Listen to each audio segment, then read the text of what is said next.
E ó, polêmica. Não se espantem, mas o rabino que está aqui perante vocês vai ordenar para que ninguém mais reze. Acabou a reza. Não precisei de muito esforço. Acabou, chega de rezar. O que você acha?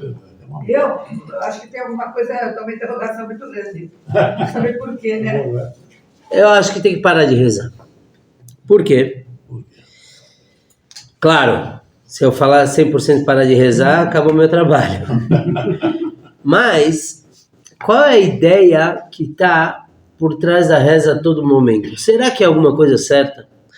Nós vimos várias vezes pessoas cuja oração é uma bengala. Quer dizer, a pessoa tem um medo e se apoia na oração. O que não é tão errado. Tem orações que vêm em mau momento. Então, às vezes, a pessoa usa uma oração como uma bengala. Eu não quero me esforçar, então vou rezar para Hashem. E a dúvida é se isso é certo ou não. Então, na verdade, o que a gente vai separar hoje é se uma tefilá, uma reza, é combustível para a vida ou uma anestesia.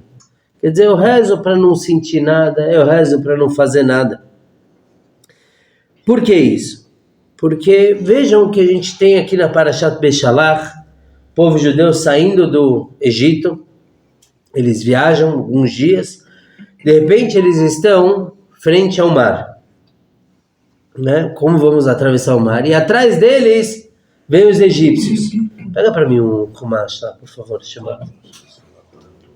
Muito bem, então o povo judeu tem o mar à sua frente, os egípcios atrás, e aí a gente lê algo muito interessante.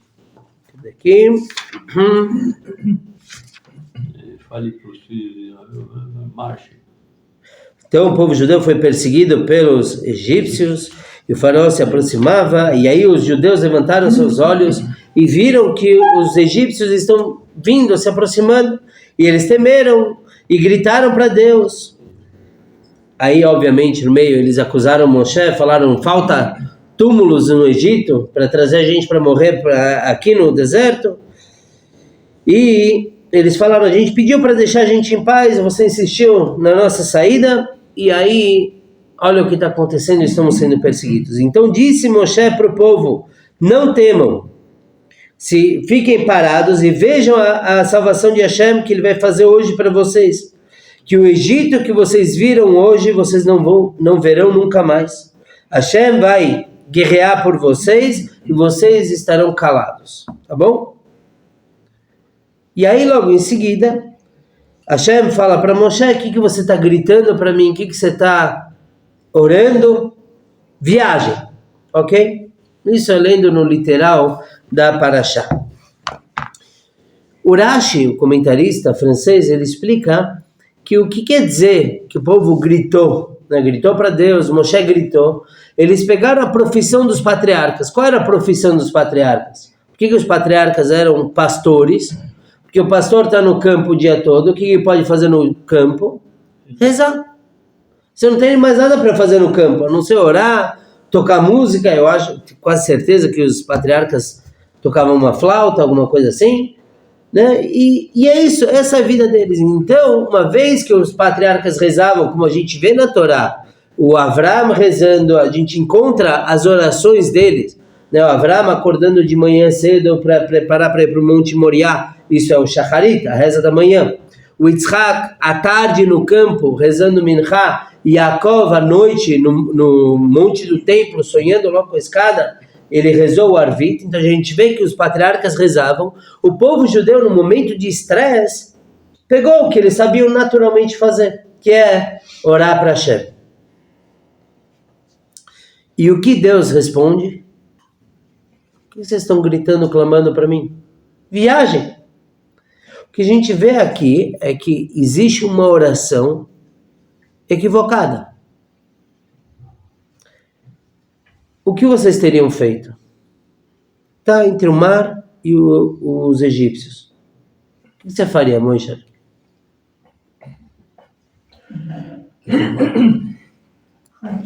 Eu ficaria na mesma. Eu nadava. Ele matava os egípcios. Nadava, matava, ficaria na mesma. Moisés é um cara diplomático. Vamos ver para onde a onda vai. Onde a onda me leva. O que você faria, Fives? Organizava a defesa. É dos meus. Organizava a defesa. Faria lá, pra mim. Não? Organizava a Shaul? defesa. Sério? O que vocês fariam? Mar, egípcios. Então Midrash conta. Midrash conta que o povo judeu se dividia em quatro grupos. Um grupo quis cometer suicídio coletivo, pular no mar. Ia pular e acabar com tudo. Outro grupo falou, sabe o quê? Vamos nos render. Vem os egípcios, a gente levanta a mão. Bem-vindos. Vamos lá, vamos dar sequência. Então, o primeiro grupo falou, vamos pular no mar. O segundo grupo falou, erguer as mãos. Vamos levantar as mãos e render para os egípcios. Vamos voltar para o Egito. O terceiro grupo falou algo muito parecido. Não vou erguer as mãos, vou entrar em posição de combate. Vamos lutar, vamos defender o povo judeu. E o quarto grupo falou, vamos erguer as mãos e rezar. Vamos pedir para Hashem, que como a gente falou, a profissão dos patriarcas. Vamos orar. Com qual grupo vocês se identificam? Então tivemos vários aqui. Moisés, qual dos quatro? Agora você não pode escolher parar. Rezar. Você ia rezar no... Eu talvez penso que eu faria as duas coisas ao mesmo tempo. Rezaria e faria alguma coisa. Tá. Só não dá para rezar e mergulhar no mar. Não, não daria. Mas a reza não passa do moderno. Rezar e se ajoelhar. Ajoelhar não. Não. Lutar, rezar e... Outra religião, que você vai ajoelhar vai rezar. Ajoelhou, tem que rezar. Essa é outra religião. Bom, então na prática temos aqui o povo judeu, 4 grupos. E qual é o ideal? Então, obviamente, que geralmente a pessoa vai pensar, o melhor grupo é rezar, porque é isso que o judeu sempre faz. Do que eu li toda a história, o judeu sempre esteve rezando e orando. E, no entanto, o que a gente vê aqui? Que Moshe Rabbeinu cala todos eles. Eu li antes, do texto, eu li em português, a resposta de Moshe, e a gente vê os 4 grupos. Olha o que Moshe falou, não temam, fiquem parados e vejam a salvação de Hashem. Quer dizer, não vão mergulhar no mar. Certo? Porque, hello, Mazel. Depois a gente canta lá fora, um Mabruk. Vamos lá, então... Peraí, vamos lá, vamos continuar porque a gente vai perder o fio da meada. Então, em uma resposta só, Moshe Rabbeinu respondeu todos os grupos. Ele fala o seguinte, e disse Moshe para o povo, não temam, fiquem parados e vejam a salvação de Hashem. Então, esses que queriam cometer suicídio coletivo, pular no mar e morrer, fiquem parados. Vocês não vão fazer nada. Esses que queriam voltar para o Egito, Moshe Rabbeinu segue. Que esse Egito que vocês viram hoje, vocês não verão nunca mais. Inclusive, entre parênteses, existe uma proibição halárquica de voltar para o Egito. É proibido voltar para o Egito. Tem gente que faz turismo por ali em Israel, chega num ponto que volta. Porque não pode entrar. Depois a gente pode discutir por que houveram várias comunidades. O próprio Maimônides, o Rambam, morou no Egito. Tem um motivo por isso, mas a pessoa voluntariamente ir para o Egito é proibido. Então, aqueles que queriam se render, não poderiam se render. Aqueles que queriam guerrear, Hashem ilachem lachem, Hashem vai guerrear por vocês. Não vão guerrear, não ergam armas. E aqueles que queriam rezar, ve'atem tacharishun, e vocês fiquem calados. A gente vê numa resposta só, Moshe Rabbeinu travou os 4. Então o Moshe estava certo. O quê? O Moshe falou que ele ia fazer nada. Tá muito bem. O Moshe é o único que passou. Mas calma, não é só isso. Claro que não é só isso. É por isso que tem Moshe. Né? E é interessante que esses 4 grupos são 4 grupos que o Rebbe fala que existem hoje em dia, religiosamente falando. O que quer dizer isso? O mundo é o Egito, corrupto, cruel, insensível, e todas as palavras ruins que a gente pode usar tem no mundo, certo? Toda a corrupção, toda a crueldade que a gente vê no mundo. Então, a pessoa se vê diante do mundo. E aí, ele não sabe o que fazer. Ele pode tomar uma das 4 atitudes. Pode querer tomar. Primeiro é pular no mar. O que quer dizer o suicídio? É a pessoa mergulhar no mar da Torá. Quer dizer o quê? Ele fala, olha, esse mundo não dá, eu não sei como lidar com ele, os egípcios estão chegando, eu não sei o que fazer com eles. Eu vou pular no mar. Significa que eu vou me trancar na minha salinha, no meu quarto, e ficar estudando Torá. Afinal de contas, Torá é uma das mitzvot mais preciosas da própria Torá. Temos que estudar a Torá o tempo todo, como a gente já viu várias vezes no Tânia, que até o momento que a pessoa não está estudando a Torá é considerada uma transgressão, um pecado. Então, a pessoa resolveu o problema. Eu vou mergulhar na Torá e o mundo que se exploda. Qual é o problema disso? Isso é chamado tzadik beparve. Tzadik beparve é um tzadik que ele está usando um casaco de peles. Então está muito frio. E esse tzadik é uma pessoa justa, ele não peca, ele põe um casaco de peles. Qual é o problema do casaco de peles? Ele não passa Eu pus o casaco, exato. Mas os outros. Ele não passa frio. E os outros? Um tremendo. O tzadik, que não é o tzadik beparve, não é o tzadik parve em Yiddish, quer dizer assim, casaco, o tzadik que não põe o casaco, o que ele vai fazer? Ele vai coletar madeira, vai acender uma fogueira e vai aquecer todo mundo. Então é verdade que esse indivíduo ele está preocupado com a corrupção do mundo e com tudo de ruim, mas ele resolveu o problema dele. O mundo vai continuar ruim. O que ele vai fazer? Certo? Então esse é o primeiro. Ele se isola e acabou. E existem muitos que são assim. Como vimos agora na Torá, está errado. Tem que ter Torá? Sim. Todo dia? Sim. Se isolar do mundo? Não. A não ser que a pessoa tenha um problema muito sério. Não com a polícia. A pessoa tem um problema ele é um cara com a cabeça completamente desvairada e mora no meio do Rio de Janeiro, sei lá, da praia, então ele fala, vou ficar em casa, mas isso é para prevenção. Não é realmente porque ele acredita que essa é a missão de vida. Depois, temos o submisso. O submisso, ele fala, olha, vamos voltar ao Egito, vamos nos render. Então ele diz, não é correto eu me trancar no mundo só de Torá, então eu vou lidar com o mundo. Mas o que quer dizer eu lidar com o mundo?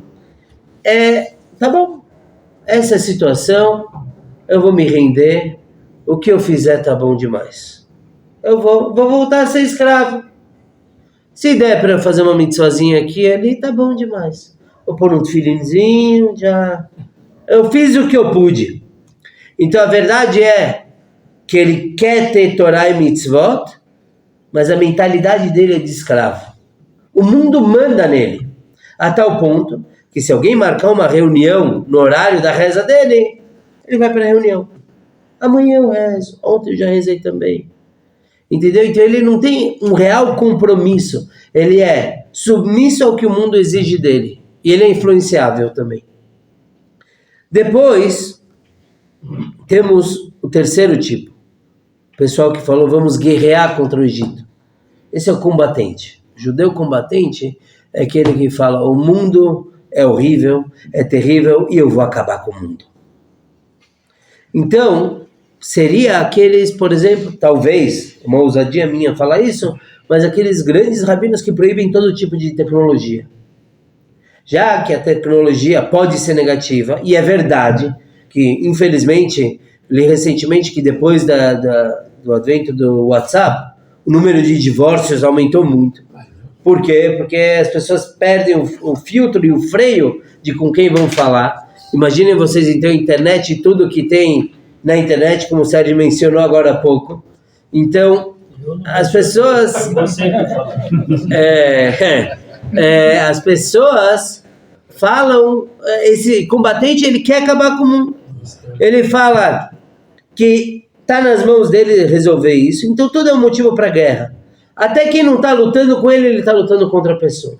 Então, eu estive numa aula, uns 15 anos atrás, eu dava aula lá no Brooklyn, e eram jovens, né? Eu dava alicerces, que é a história dos judeus do mundo, e aí tinha uma moça que estava com, eu não sei o nome dessa roupa, porque minhas filhas não usam, mas com alça, isso.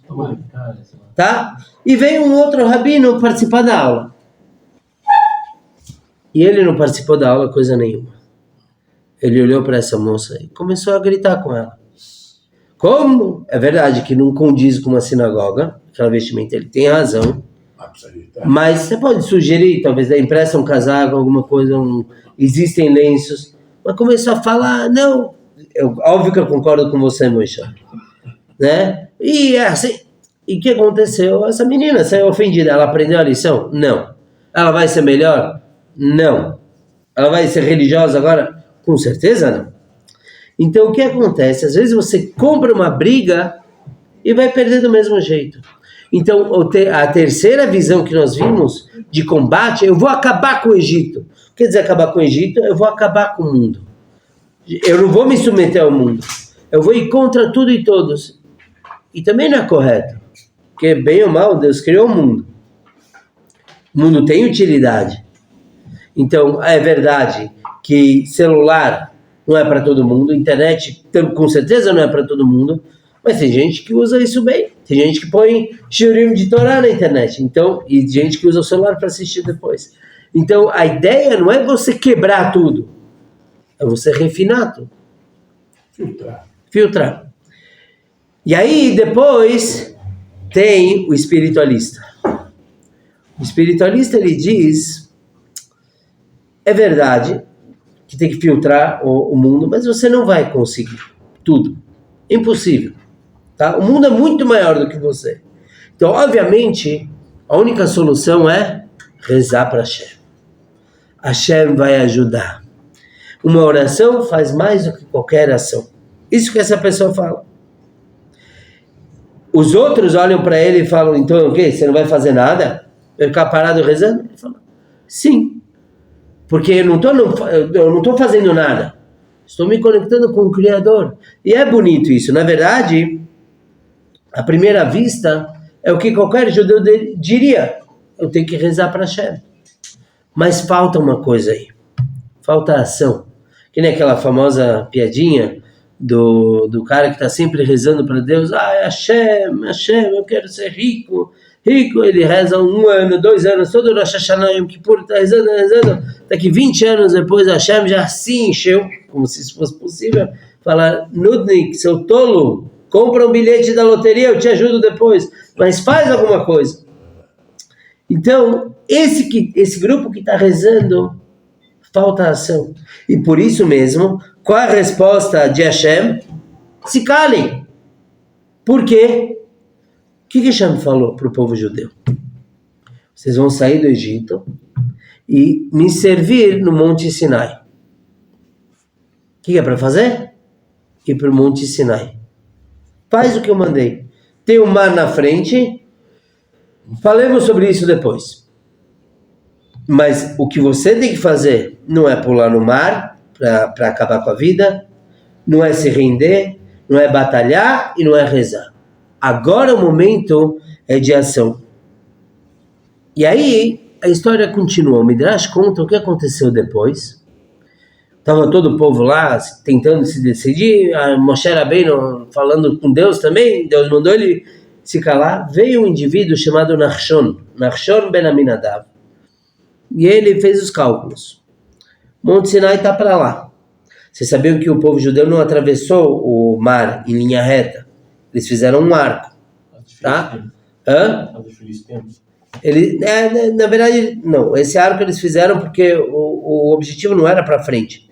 Era para o lado. Eles tinham que passar por montanhas. E para punir os egípcios. Mas tudo bem, o povo judeu fez um arco, tá?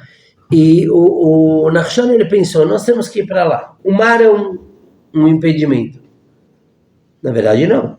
Hashem falou que é para ir para lá. Então, naquele momento, o Nachshon entrou na água e começou a andar em direção ao Monte Sinai. Quando a água chegou no nariz dele, aí Hashem falou para Moshe, erga as mãos, o cajado, e o mar se abriu. O Nachshon foi tão importante, porque ele foi o único que fez o que Deus quis, que ele se tornou o líder da tribo de Yehudá, e dele veio David Amelech, o rei Davi, como uma recompensa pelo fato dele ter tomado atitude. Então a resposta para a nossa pergunta, existe uma reza equivocada? Claro, quando não é o momento de rezar. Então tem alguém passando mal, desfalecendo, parada cardíaca.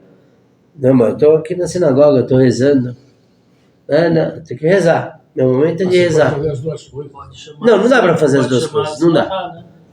A gente pega e sai correndo, vai ajudar, depois volta para rezar. Tudo bem? Vai falando. Não vou falando, não dá para ir falando. Não dá para ir falando. Me lembrou quando foi a Copa do Mundo, acho que Japão, pode ser? Sei lá, quando 8, sei lá quantos anos, não acho que era Japão, que tinha jogo no Shabat, e aí eu resolvi fazer a reza mais cedo, porque eu falei, se eu mantiver o horário normal, ninguém vai vir rezar. Eu fui criticado depois por outros rabinos, eu entendi o ponto de vista deles, acho que eles têm razão, que eu mudando o horário da reza, eu estou como falando que é kasher assistir o jogo no Shabat, e não é. Mas tudo bem, foi o que a gente fez aquela vez, marcamos a reza, em vez de 9h30, marcamos para as 8 horas da manhã, e aí no meio da leitura da Torá, tocou a tzalá. Eu, com olhar de pedir desculpas, saí, o Dr. Mauro me levou, ele estava com o carro dele, acho que ele não confiou que eu dirigisse, chegamos na cena, voltamos, quando eu voltei, já tinha acabado o jogo. Quer dizer, já não valia mais a pena. Então eu consegui salvar todo mundo de assistir o jogo no Shabbat, porque ficou todo mundo esperando. Alguns anos depois, um senhor que estava lá, eu não vou mencionar o nome dele, né? Não sei se posso, mas ele estava na sinagoga naquele Shabbat, e ele não era frequentador assíduo. E alguns anos depois ele me falou com lágrimas nos olhos, ele falou, eu me emocionei porque eu nunca achei que ia ver um rabino abandonando a reza assim. O que a gente vê? Que se algo exige ação imediata, reza está errado. Para quem que você está rezando? Para o Deus que está mandando você agir? Ele não quer que você reze. Então eu posso até falar que é uma espécie de, não diretamente, mas uma idolatria. Porque não é isso que Hashem quer. Não faça essa cara mancha. A gente já viu no Tânia várias vezes que a Hashem quer uma coisa. Você não tem que fazer outra coisa. Então, e o grande problema disso é que às vezes as pessoas transformam reza em um álibi para não fazer nada. Eu já rezei para Deus, vai dar tudo certo. Não, agora não é o momento de rezar. Se é a atitude que a Hashem espera de você, então você tem que ter o que se chama Ishtadlut. Ishtadlut é esforço, é envolvimento, é fazer a tua parte. Vai dar certo? Talvez não.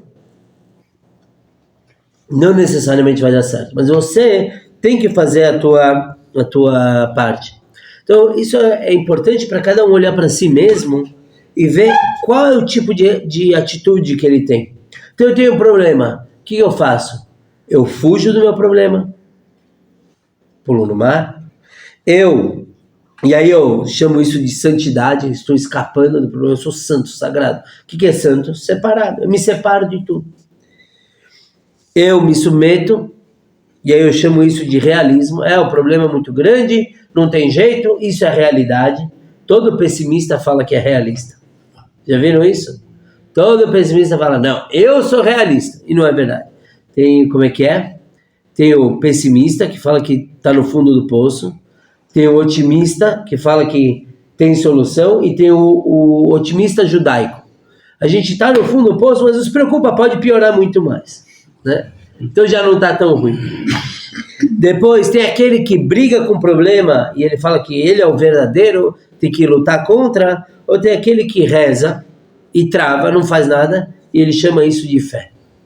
Isso, olha como eu sou santo, como sou especial, eu rezo para Deus. Não, meu amigo, vai ajudar a pessoa, depois reza para que dê tudo certo.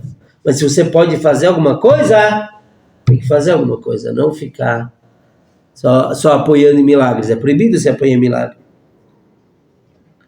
Então, uma reza errada que tem, por exemplo, é usar como anestesia. Então, você ofendeu alguém. Não ninguém aqui, porque ninguém ofende ninguém aqui. Mas fulano ofendeu ciclano. Ele vai rezar para Deus em vez de pedir perdão. Não é assim que funciona. Vai lá, toma atitude.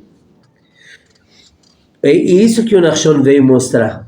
Que se Deus espera algo de você, pare de inventar desculpas para não fazer. Vai e faz. E reza para Hashem também.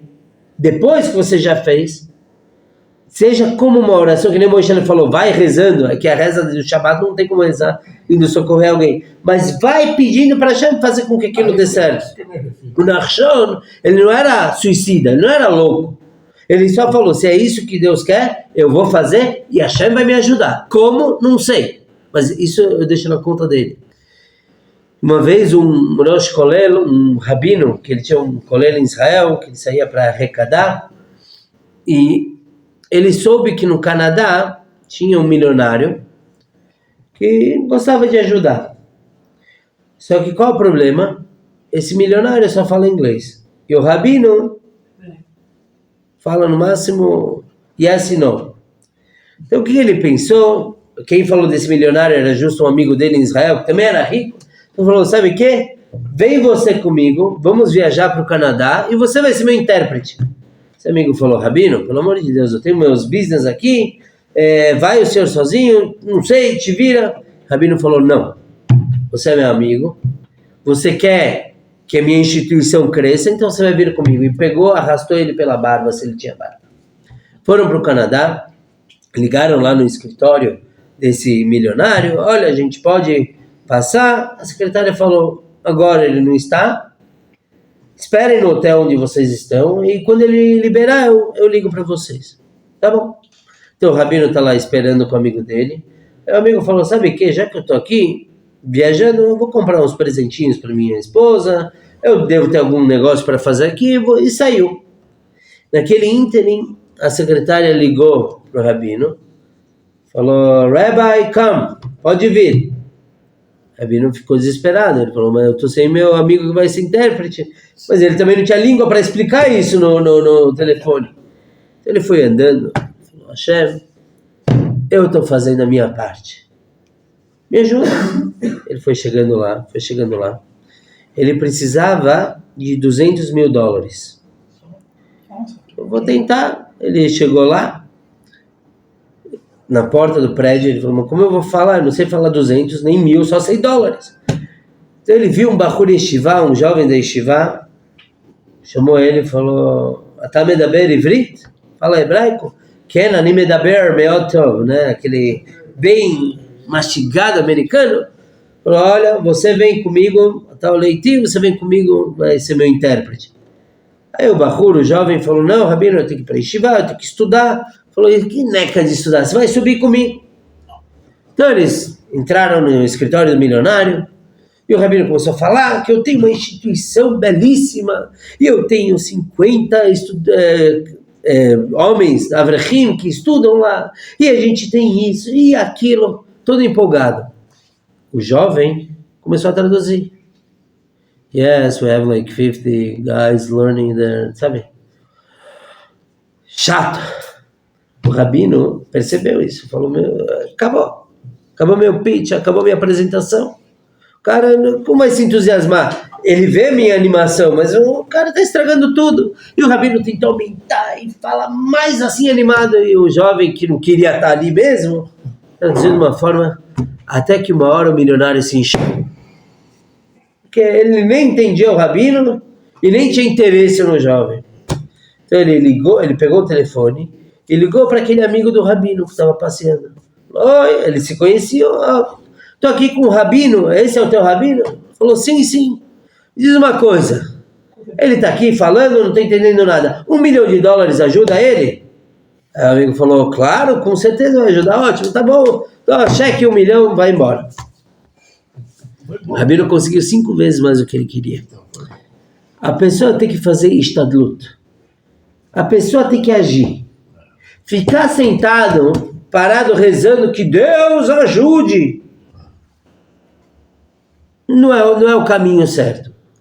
Tem grandes sábios que faziam assim, mas essa não é receita de bolo para todo mundo. A pessoa tem que tomar uma atitude. E aí rezar também, como se diz que o judeu ele planta e reza. Não só reza por chuva. Ele planta e aí ele reza.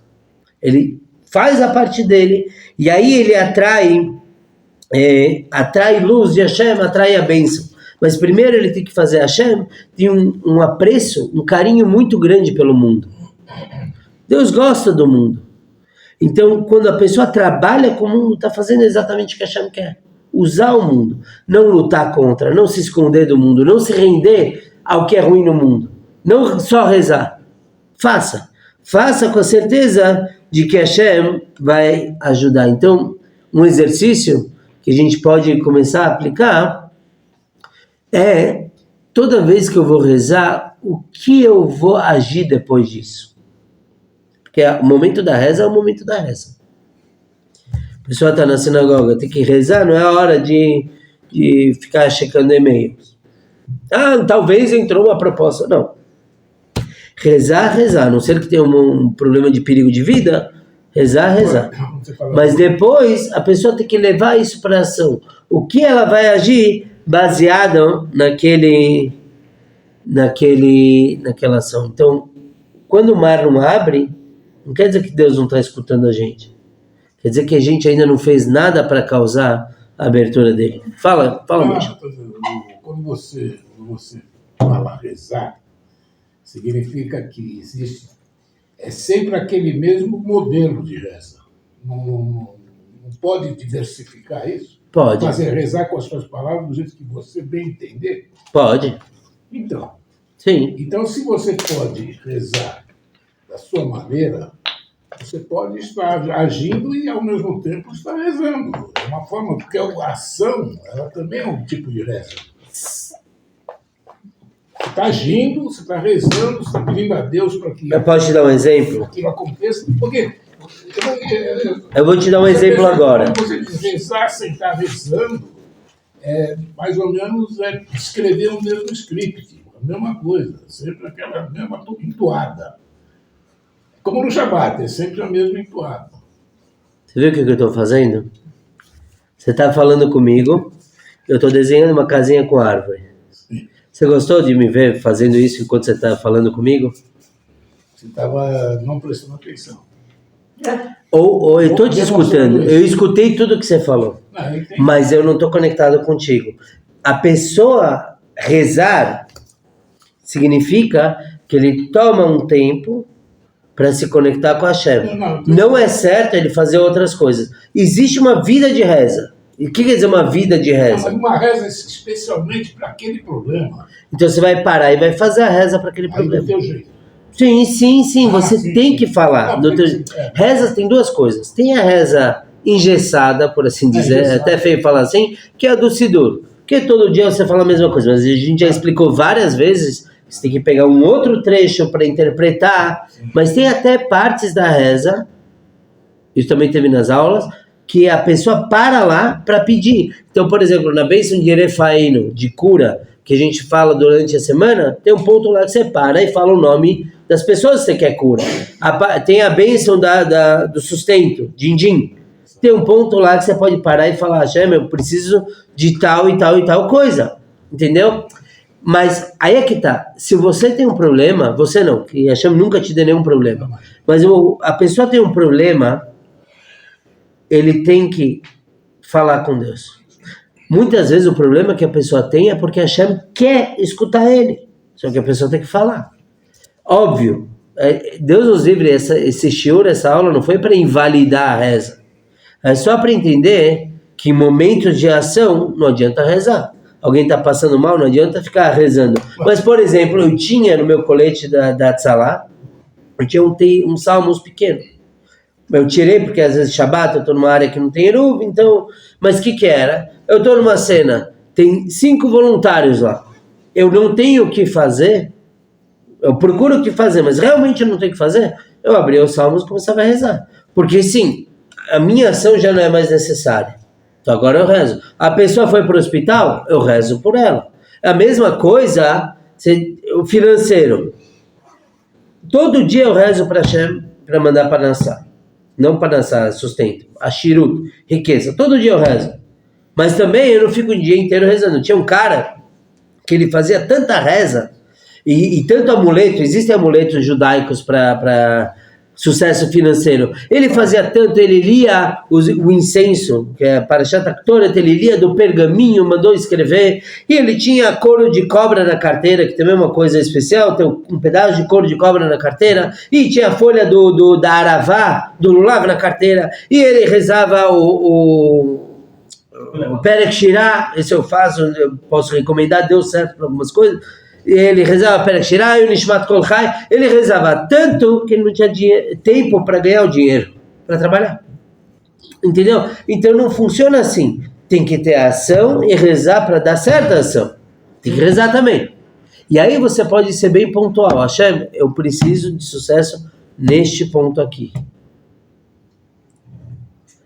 Entendeu? Mais alguma pergunta? A gente tem que ter bitachon? Bitachon, sim, tem que ter bitachon, que é certeza, confiança que Hashem vai fazer. Tem que ter, mas não só bitachon. É errado. Hashem fala na Torá, 6 dias você vai trabalhar, no 7º você vai descansar. O que quer dizer isso? 6 dias você vai trabalhar. Tem que trabalhar. Com bitachon de que vai dar tudo certo. Então tem a história do Baal Shem Tov, que mandou um grande rabino virar cocheiro. Tá? Aquilo foi para o sucesso dele. Imagina, no começo ele se sentiu todo mal. Mas ele teve bitachon, confiança no que o Tzadik falou, e deu tudo certo.